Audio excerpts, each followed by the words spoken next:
안녕하세요 여러분, hello everyone and welcome to my channel learn coding with Harshu. आज की video में हम डिस्कस करने वाले हैं एक बहुत डिमांडेड टॉपिक, जो कि है कि हम कैसे एडमिशन पा सकते हैं in department of East Asian studies. ठीक है। So this is a topic जो मैंने सोचा था बहुत पहले से that I will make a video about it, but हाँ, somehow I forgot about that. And recently I got a comment कि आपने कैसे एडमिशन लिया and all. So I thought कि why don't I make a video particularly on this topic. So here I M. आज की video में हम discuss करने वाले हैं कि कैसे आप department of East Asian studies में एडमिशन एडमिशन ले सकते हैं। एज इन क्या प्रोसेस है, क्या फ़ीस है, एक्सपीरियंस कैसा रहा मेरा एंड ऑल। ठीक है। सो स्टार्टिंग से स्टार्ट करते हैं।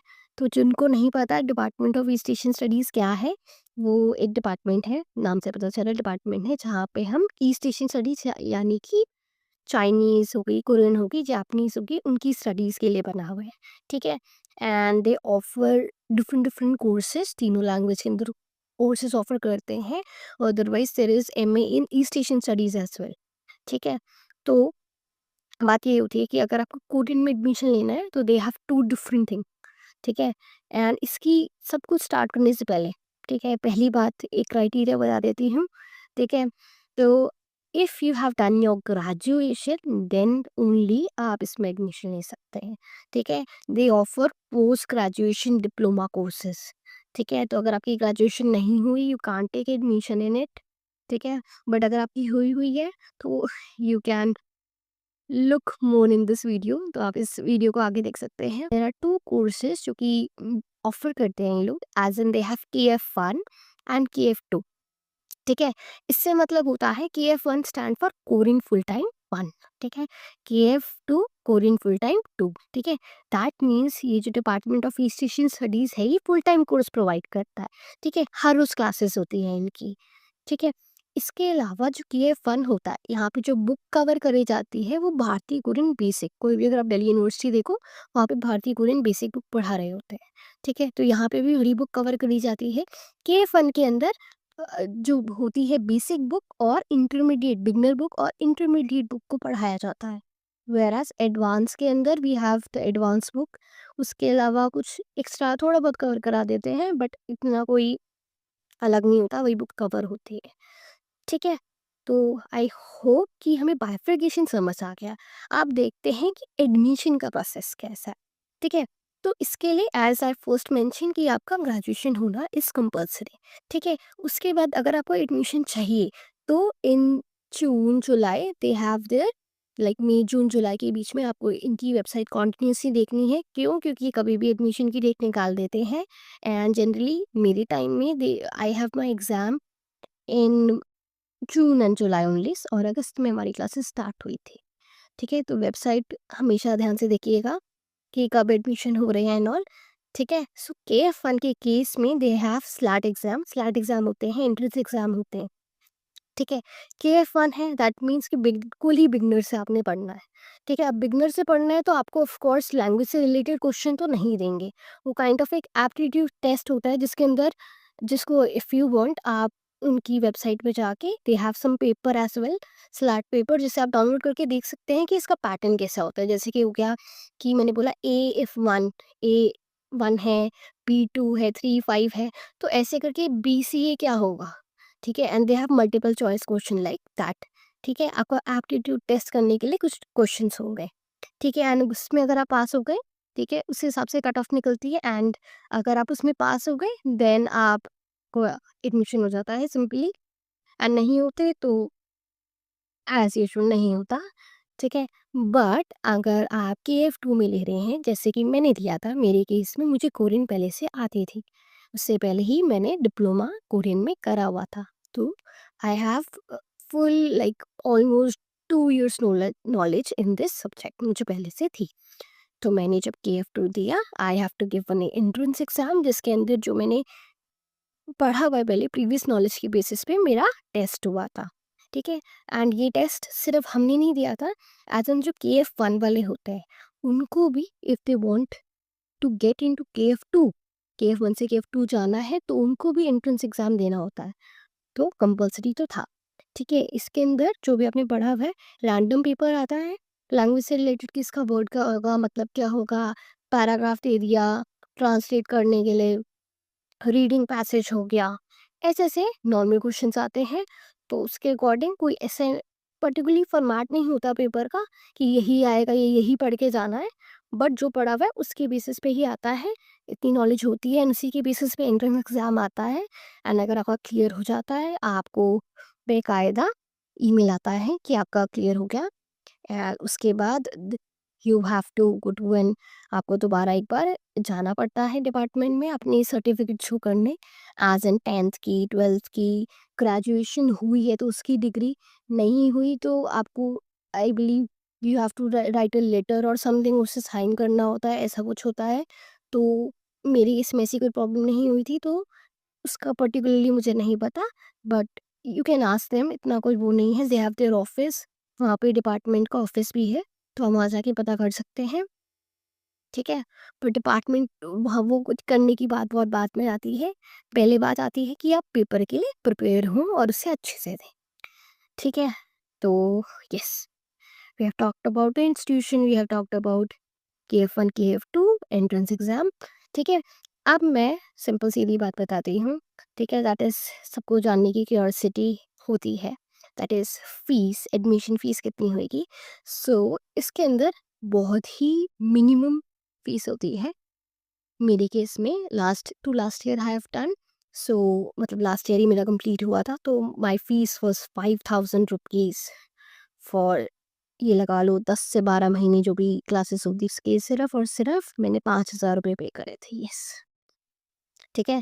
बट अगर आप यही चीज़ दूसरे कॉलेज से करो, जैसे कि दौलत राम, राम जैसे सर्टिफ़िकेट कोर्स करो, ठीक है? They have fees till 15 to 20 के बीच में, मेरी थी इट्स 18,000, ठीक है? बहुत वैरी करती है, पर यहाँ पे बहुत कम है, ठीक है? उस हिसाब से फैसिलिटीज़ भी बहुत कम है, ठीक है? ड्यू तो हम सबको पता है, ठीक है? यहाँ पे काम होता नहीं है, करवाना पड़ जाता है, यही बात होती है, एंड इसके अंदर भी ये चीज़ फैक्ट है, ठीक है? तो फीस के बारे में पता चल गया। अब मेन थिंग के बारे में बात करते हैं, that was my experience in the department of Asian studies, ठीक है?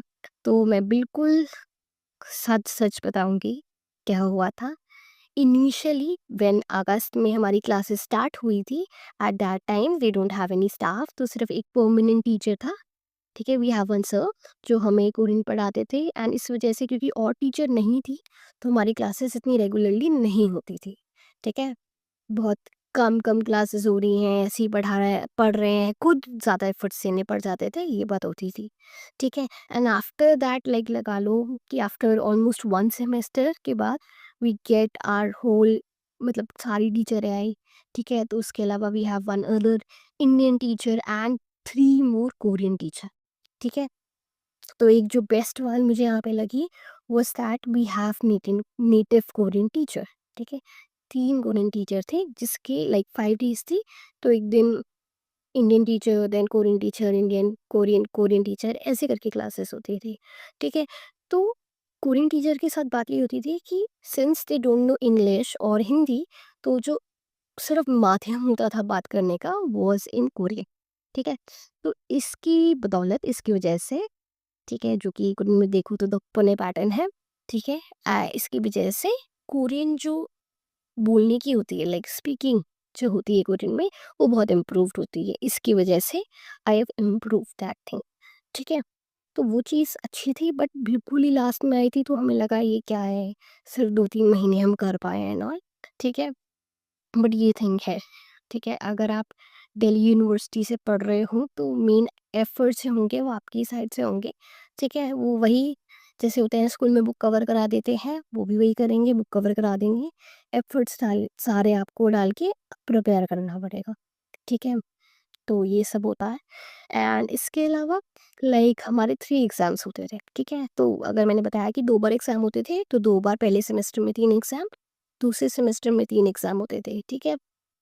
एंड नाम मुझे याद नहीं है, ठीक है? एक ग्रामर का होता था, एक न्यूज़पेपर समथिंग, नाम बोलने के लिए नाम पेपर का न्यूज़पेपर समथिंग था, न्यूज़पेपर था, ठीक है? बट न्यूज़पेपर लिखी से उन्होंने कुछ भी नहीं करवाई थी, ठीक है?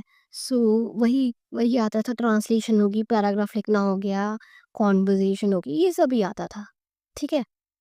एंड इसके अलावा जो होता था हमारा, एक होता था स्पीकिंग एग्ज़ाम, ठीक है? जिसके अंदर पहले सेमेस्टर में था कि आपसे कुछ पैराग्राफ रीड करवा रहे हैं, कुछ नॉर्मली पूछ रहे हैं एंड ऑल, ठीक है? नेटिव कोरियन भी साथ में होते थे, तो वो कुछ पूछते थे कि आपको समझ आ रहा है, नहीं आ रहा, ठीक है? वो सब चीज़ें जज होती थी। बट दूसरे जो हमारा सेकंड लास्ट बारी में हुआ था सेमेस्टर एग्ज़ाम, उसके अंदर एक बहुत अच्छी चीज़ मुझे लगी वाज़ दैट कि they have given a topic, हमें एक प्रोजेक्ट सबमिट करना होता था, ठीक है? तो प्रोजेक्ट सबमिट करने के लिए हमें बहुत सारे टॉपिक देखते थे, अरे कौन-सा चूज़ करें एंड ऑल, ठीक है? एंड टॉपिक कैन वेरी, ठीक है? कोरियन सोसाइटी, कन्फ्यूजनिज़्म हो गया, एजुकेशन फीवर हो गया और मोरालिटी रेट हो गया, बहुत चीज़ें होती थी, ठीक है? मैंने चूज़ करा था was education fever in Korea. तो उसकी वजह से just to submit that assignment, that project in Korean, I have to refer various books, ठीक है? क्योंकि पूरा प्रोजेक्ट हमें कोरियन में लिखना पड़ता था, वन को यूज़ करके लिखते थे। एंड इट इज़ समथिंग कि जिसकी वजह से I got to know a lot more about Korea, ठीक है? टॉपिक चूज़ करने की वजह से ही मैंने बहुत कोरिया के बारे में बहुत सीखा, ठीक है? एंड वन मोर थिंग इससे मुझे याद आई is that in department of East Asian studies उनकी खुद लाइब्रेरी है डेडिकेटेड टू डिपार्टमेंट की, अलग लाइब्रेरी है, दूसरी बिल्डिंग है, ठीक है। तो वहाँ पे आपको बहुत सारी किताब मिलेंगी, लाइक बहुत सारी। So if you are a reader, ठीक है, रीडर हो, बहुत शौक है पढ़ने का, वहाँ पे चले जाओ, पूरा दिन बैठे रहो and study about Korea and everything, ठीक है, बहुत अच्छा लगता है। वो चीज़ एक प्लस पॉइंट बोलने को। They also have a language lab, ठीक है, जहाँ पे बहुत, अगर आप चाहोगे, ठीक है, I have gone there for like 2-3 times, ठीक है, तो इतना कुछ करवाते नहीं हैं वहाँ पे, क्योंकि वहाँ पे सब, चूँकि इंस मतलब डिवाइसेस हैं सब ख़राब हैं, तो हमें वहाँ ले जाके बस स्क्रीन पे क्वेश्चन सिखा देते थे एंड हम टॉपिक के क्वेश्चन सॉल्व करते थे। तो लैंग्वेज लैब कोई काम का नहीं था वहाँ पे। बट हाँ, टॉपिक की अगर मैं बोलूँ तो देयर वर लाइक 3-4 टाइम्स जब सर हमारे कुछ चला, लाइक लिसन चला रहे हैं और हमें बोल रहे हैं कि उसी वक़्त ऑन द स्पॉट सॉल्व करो, ठीक है? दैट इज़ समथिंग कि टॉपिक की कोई अलग से प्रिपरेशन नहीं कराते ये लोग, ठीक है? बट अगर 2-3 क्लास में करवा दिया, बस उतना ही करवाते हैं, तो ज़्यादा एक्सपेक्टेशन रखने की ज़रूरत नहीं है। अगर आपको लगता है आप एफर्ट्स कुछ ज़्यादा दे सकते हो एंड कर सकते हो, देन आई वुड सजेस्ट कि आप एडमिशन लो। बट इफ़ यू थिंक कि you is not for you, या फिर आप इतनी पढ़ाई खुद नहीं कर सकते, you need motivation and all, ठीक है, तो आई वुड सजेस्ट कि आप दूसरे इंस्टीट्यूशन भी देख सकते हो, जेएनयू है, जेएमआई है, ठीक है, अदर इंस्टीट्यूशन भी है, डिसॉकल है, ठीक है, एलकेआई है, बहुत इंस्टीट्यूशन है, ठीक है, ठीक है। एंड इससे थोड़ा हमें क्लैरिफिकेशन मिली है, बिकॉज दिस समथिंग जो मेरे टाइम में मैं बहुत रिसर्च कर रही थी और कहीं से मिल नहीं रही थी ये डिटेल, क्या होता है, कैसे है, and all. So I hope this video was helpful for you. Thank you for today. See you in my next video. Bye bye.